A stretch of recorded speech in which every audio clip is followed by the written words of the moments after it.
My name is Anastasia Battle. I'm filling in for Harley Schlanger. Today is October 25th, 2023, and um, there's been a lot breaking in the world right now. A number of things have been going on. We definitely want to give you a good overview of such things that are happening and what you can do to intervene in this process. The Schiller Institute and the LaRouche movement have been doing a number of important interventions, which we can come back to, including a very important petition, which is just put out by the Humanity for Peace coalition. So with that, I'd like to open it with Helga Zepp-LaRouche. Please go ahead, Helga. Well, good day. Well, I think the world is at the brink of a catastrophe, and it does require the mobilization of many, many people around the world to get the world in a different direction. Because I would like to discuss this on two levels. One is the sort of human factor, what it does to people if, things happen and are tolerated, which should not be tolerated, in terms of the character, the mind, and the soul of the people around the world. And the other one is naturally the immediate military danger. So let me start with the latter one. The long expected, or long under the circumstances, long expected ground offensive by Israel into Gaza has not yet fully started, supposedly because President Biden is trying to tell Netanyahu that there should be first room for to negotiate to free the hostages. Now that may be as it is. There are incursions into Gaza. Altogether, more than 5,000 Palestinians have been killed. And what is the most disturbing about it is that this is mainly killing civilians. 70% of all the people who are killed or have been killed so far are women, elderly, and children, and 40% are children. Now, then there may be some men who are also civilians among the killed. So the actual, damage or killing of Hamas fighters is relatively small, and the killing of the people is a lot. And the situation in the Gaza is absolutely unbelievable, because they were told that they should leave from the north, resettle to the south, which is practically impossible given the fact, how can you move 1 million people who don't have fuel, who have no water, no food, no medicine, and then when they arrive, or some of them arrive in the south, they're being bombed there anyway. Now this is a catastrophe, a human catastrophe, which, even, UN General Secretary Guterres, who is a very mild-mannered person, he basically attacked the Hamas atrocities against Israel, but he also said what is happening in Gaza is, absolutely intolerable. It's a complete violation of people's law. And for that, he was then immediately attacked by the Israeli ambassador to the UN, Erdogan, who called for the resignation of Guterres. And all Guterres said was the truth, what is happening. So this is an unbelievable situation, and there should and must be an immediate mobilization of many people for a ceasefire. The weapons must be put quiet. There must be a negotiated solution, and despite all the failures to put this on the agenda so far, mainly, because of the US vetoing it. I mean, Brazil, for example, had a motion for a ceasefire in the UN Security Council, and everybody voted for it except the United States vetoed it, so it did not pass. But nevertheless, where should this go? Until all the people in Gaza are either killed or displaced, kicked out, ethnic cleansing. I mean, where is the limit to what is happening there? So therefore, an immediate mobilization must be to stop the killing, to have a ceasefire, and then move in the direction of the proposal by China to have an immediate peace conference in the Middle East, for the Middle East, and then put on the agenda the question of a two-state solution, the UN Resolution 242, which is accepted international law because it was adopted by the UN Security Council.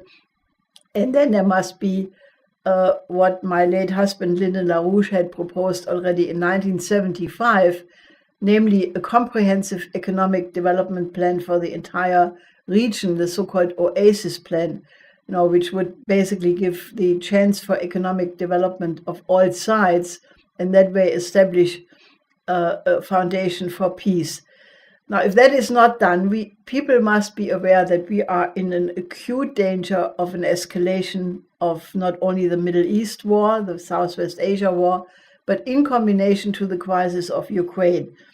Now, in Ukraine, secretly, the United States had relocated the ATACMS missile into Ukraine, not making it public, but just doing it. This was vehemently attacked by the Russian ambassador in Washington, Anatoly Antonov, who basically said that means that the United States is directly moving for a confrontation with Russia. And so in combination with the situation in the Middle East, where the United States has moved a significant military force to the shores of Israel, namely the two aircraft carriers, USS Ford and USS Eisenhower, and in addition another warship, the USS Whitney, which are all now under the command of the commander of the Sixth Fleet, Vice Admiral Thomas Ishii, and there are other deployments maybe into the Gulf as well. So that means, and 12,000 soldiers are basically ready to engage. Now, if there is an escalation, if, let's say, the Israeli ground forces would move into Gaza, Hezbollah would attack Israel as a result, obviously you have basically everything geared towards an engagement with Iran. Senator Lindsey Graham, who has an unbelievable record as a war hawk, is right now in Israel with 9 other senators, and he has called to bomb Iran to stabilize the region. I mean, how far off of reality can you get than saying a thing like what Lindsay is saying there? I mean, I know that everybody who is concerned about the Middle East and Southwest Asia for decades is aware of the fact that, given the fact that there are nuclear weapons, in Israel, probably 200 nuclear weapons, and the danger that they would somehow come into play if Iran is attacked, all charts are off. That it has been a truth since decades in Southwest Asia, and especially now with the combination of the situation in Ukraine. I think, it's important that Putin, at the occasion of being the guest at the Belt and Road Forum in Beijing, was giving a press conference from the guest house where he basically, said almost like a side sentence. He said, I gave the order to put the Kinshal missile, which are these Mach 9 supersonic, extreme fast missiles who are not following ballistic trajectories, but which are maneuverable, that he has given the order that they are put on alert to fly permanently in MiG-21s over the Black Sea. They can obviously reach both Ukraine and also the Mediterranean and potentially sink any US warship there. So I think if you then look how the entire Muslim world, the Islamic world, is, clearly preparing for an escalation. You have demonstrations practically in many countries, in Malaysia, in Indonesia. Even in Europe, you had demonstrations in Spain, a couple of very significant ones. Even in London, more than 100,000 people. In Barcelona, 70,000 people. So, I think we are sitting on a complete powder keg, and therefore an intervention is absolutely necessary to say we need to go to diplomacy, and we need to basically put the proposals on the table for an immediate peace conference. Now, I know this is very difficult because if the US vetoes it, what can you do? But I think it does require the mobilization of well-meaning people all over the world to shift the balance, because the alternative is straight into hell. Agreed, Helga. Thank you. Thank you, everyone, for joining us today. If you'd like to send Helga Zepp-LaRouche a question, you can either type it in the live chat on YouTube or email in to questions@schillerinstitute.org. That's questions@schillerinstitute.org. But Helga, I wanted to pose a question here to you, which comes from a professor in Pakistan. He asks, I believe that peace can be achieved when all the countries of the world have peace as their national interests. I think that's the only way it'll happen. What are your thoughts, and how do we do this? Well, de facto, that is already the case, because, to go for military solutions of conflict is never the self-interest of a nation. It is the self-interest of, in that case, very clearly the military-industrial complex. If you look at the stock value of the major American military firms, Lockheed and I forgot now, the Raytheon, Martin, all these big firms, their stocks went up, in one day 9%, and other days less, but up. So they're the big profiteers. So I think that, in order to realize, for example, Germany, in the Grundgesetz, which is sort of the equivalent of a constitution, there is clearly the demand that the government must pursue peace. Now, is the German government pursuing peace? No, they are not. Baerbock, our foreign minister, who likes to, when she changes direction, she wants to make 360 turns. You tell me the math of that, but that's what she says. So she is clearly, not working for peace, because she is continuously, moving in the same direction like the US government, and therefore not. That is the biggest problem, that these governments of the West are not working for peace. They are taking one side. They're taking one side in the Ukraine crisis, 100% Ukraine. They're taking one side in the Israel-Palestine conflict, 100% Israel. And if there's any lesson from peace negotiations, you always have to consider all sides. You have to take into account the interest of all others. That's the lesson of the Peace of Westphalia. So I think that, what is really therefore required is that the population, civil groups, ordinary citizens, organize themselves and work for peace. If the governments are not capable to work for peace, then the population must take a stronger role. And, I think that is really the test. In one sense, we are being tested as a human species. Do we have the moral fitness to survive or not? And I think that's the most serious question we were ever in front of. Thank you. Yeah, speaking of, just this moral question, we're getting a lot of questions around what to do. A lot of people are thinking about activities that they can do.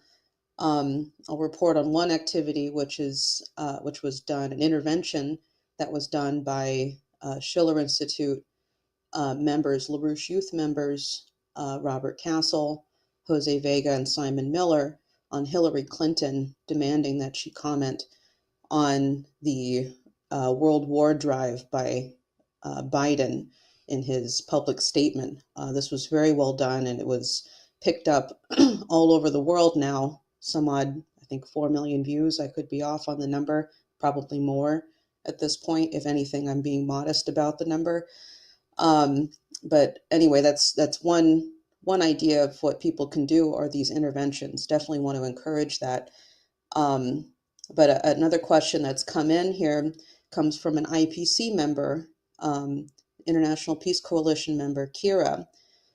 She's asking if she should organize a protest in Costa Rica. But other people from the IPC as well have been asking, should they be organizing protests? Maybe something around what we've done with this peace proposal and the petition. Yes, I think if you have any way of reaching out to your members of your organization, other organizations, it should be done as quickly as possible. But I think, apart from doing that, I think there is the most urgent question to unify the peace movement. Because you have right now, even in one city, many little rallies, demos, here 50 people, there are 200 people, but they are not strong enough to be heard. And that's why I would really urge you to join the International Peace Coalition, which is an effort to unite all peace-loving people all over the world. Because, it is so clear that, first of all, what is in the way of becoming the majority, which we are, because the vast majority of people, if you would ask them, do you want World War III or peace? They would say peace, naturally. But since they are not united, their voice is not being heard.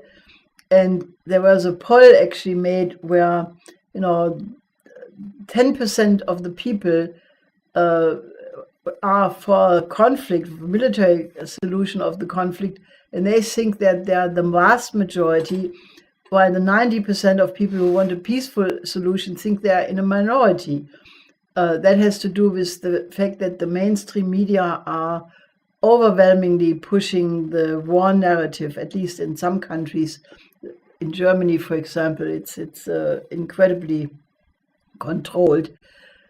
So I think, it's both ideological reasons why people think that they have other issues which are more important to be separated from people, or, it is really the divide and conquer, that there are agents of influence trying to prevent a unification of the peace movement, the old game of empires.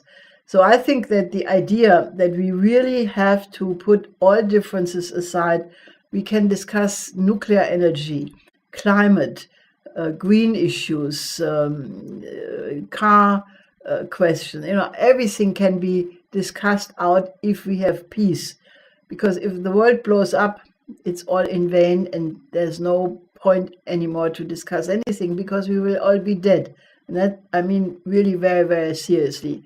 So please join the IPC process, contact us, and we will put you on the weekly conference to participate and help us build a worldwide movement focusing on the one humanity. And the only reason why I'm not giving up and don't become pessimistic is because I think the growth of the International Peace Coalition, which is only less than 3 months old, is very quickly spreading into 5 continents.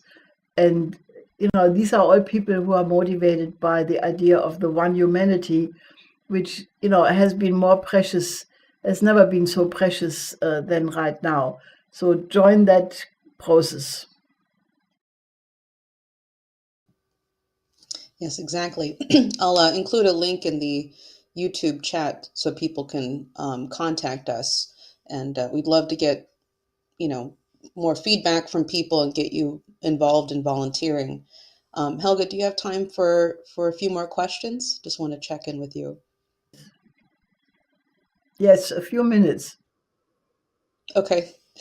All right. Well, I think it's starting to hit people, because I've come across this a number of times with different people I'm talking to, and just some of the questions we're getting, that they actually are going for World War III. They actually are going for nuclear war. And before, with the Ukraine war, it was a lot of very specific talks about, Russia and Ukraine and all these parts that were moving there. And now it's very clearly this is global. So we're getting some questions in from people who are realizing this, saying, what will they do when all of the world is destroyed? Move to another planet? Why are they moving to World War III? This is coming from S, who's a new person joining us in the chat today. Well, I mean, obviously there is the danger of a miscalculation. I mean, the new security strategy paper of the United States for the first time claims that the United States will be able to fight 2 global wars with major adversaries, meaning obviously Russia and China. Now, that is a clear break, because up to now in all the security papers, it was stated that the United States can fight one big war with a major adversary and in addition a regional war. But it is the first time that they say that the United States could fight 2 major wars. Now, I think that's just totally crazy, because if only a small portion of all nuclear weapons would be used in such a war, it would be enough to cause a nuclear winter where all life on the planet in the years to follow would die, because it would be freezingly cold, no harvest, no plant, no food, nothing would be there anymore, and people would die a little bit later if they were not killed in the first blast. So to play with these ideas, in my view, is a sign of clinical insanity. And I wouldn't put it behind some of these military planners that they are affected by insanity, because if you are playing around with the possible extinction of the human species, you can't be normal, you can't be a sane person. And I think that obviously some of these people think that you can win such a war. That you can knock out the defense of the other one, that you can, with the combination of cyber war, space war, conventional war, nuclear war. I mean, there are these maneuvers like global lightning, which takes these horrendous scenarios, which are relatively secret, but something is known about them. They have the idea that you can fight these mixed warfares for weeks. I think this is completely wrong. I think nuclear experts like Ted Postol have written long articles explaining that once one nuclear weapon is used, the likelihood that the entire arsenal of all nuclear powers will be eliminated is extremely likely and extremely high. So I think that there is the factor of miscalculation. There is also the factor of, après nous, le déluge, basically that rather than giving up power and allowing a different world system to emerge, one takes it all down, and I think that there is a factor of insanity in this whole thing, and that's why I think the worst problem is that the apathy of so many people. I mean, I'm also confident that we can get out of this simply for the fact that, the vast majority is on a completely different trajectory. I mean, the world has changed. The unipolar world long does not exist anymore.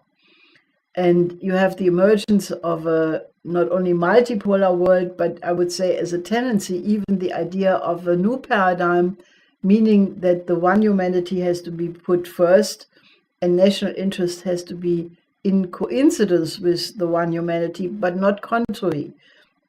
And the global south is the vast majority of countries. The BRICS countries are growing.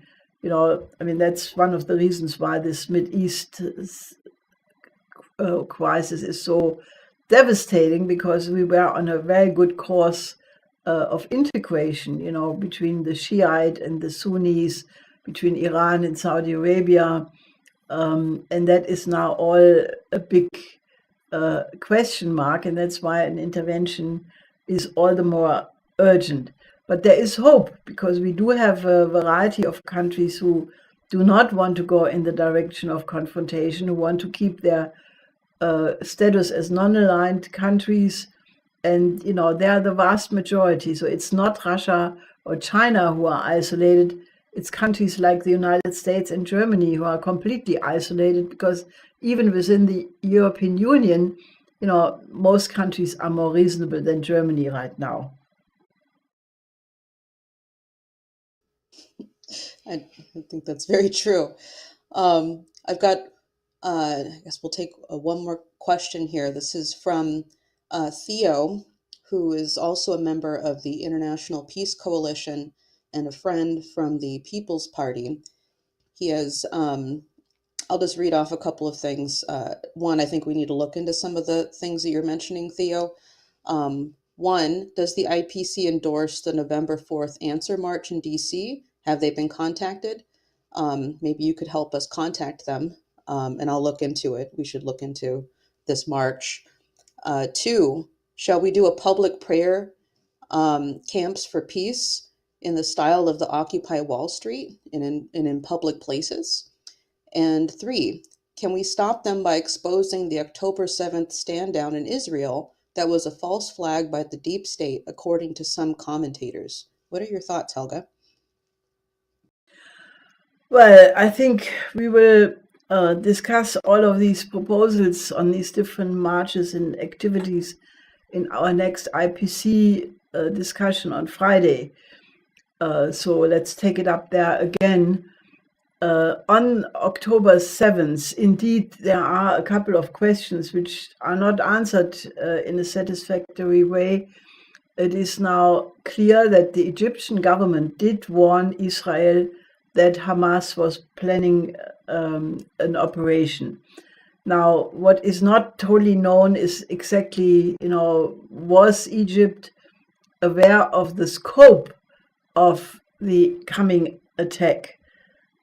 Maybe they just thought it's just one other Hamas attack, like there were many before. Maybe it was that Israel indeed, did relocate some of the troops from the Gaza to the West Bank, and they didn't pay attention.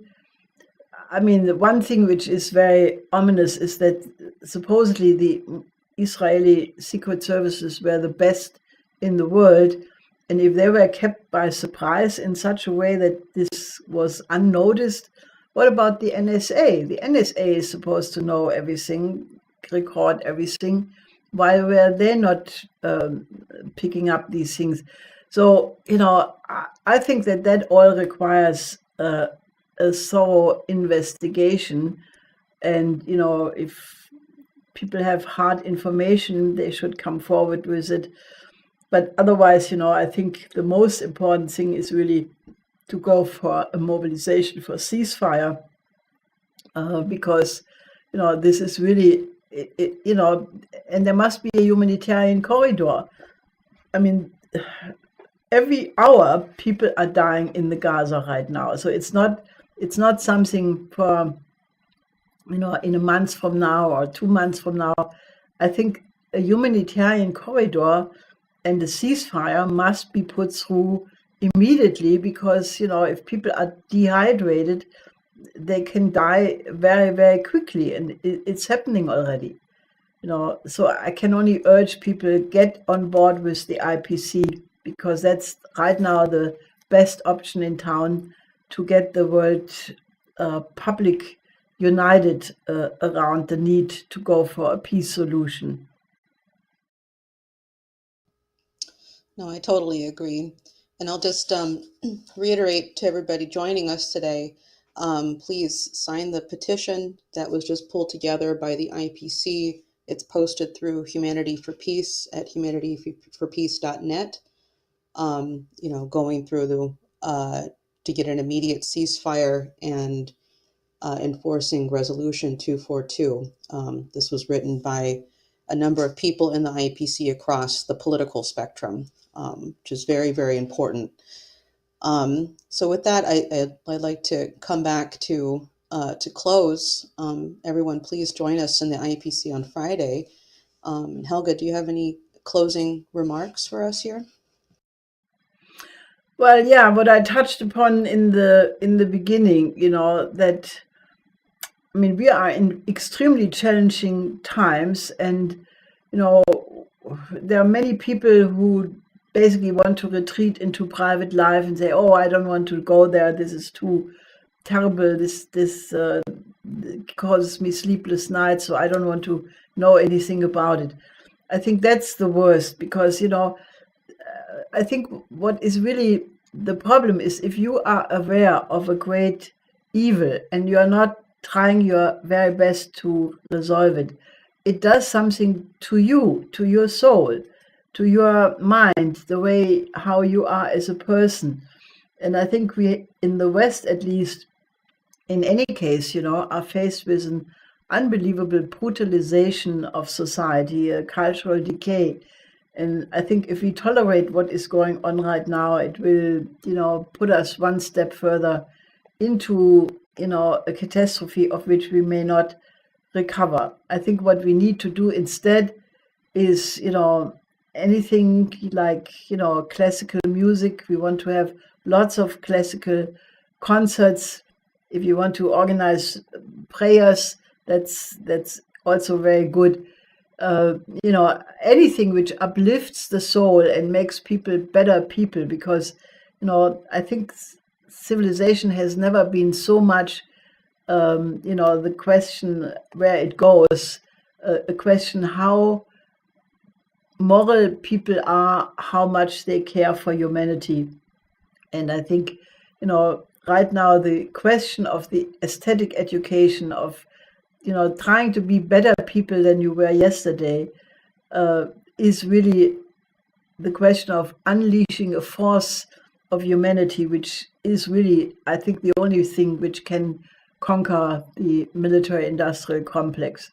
That may sound like a utopian idea, but I'm absolutely convinced that the beauty of the human soul is stronger than the evil of all military profits and warmongering. So, but you have to act on the basis of this insight. Thank you, Helga. No, I was very moved by what you said. I think that's very true. So please, everybody, join us in this organizing process, and let's create what would seem like a utopia in the world. And thank you, Helga, for your thoughts. And join us again next week and also Friday. Next Friday.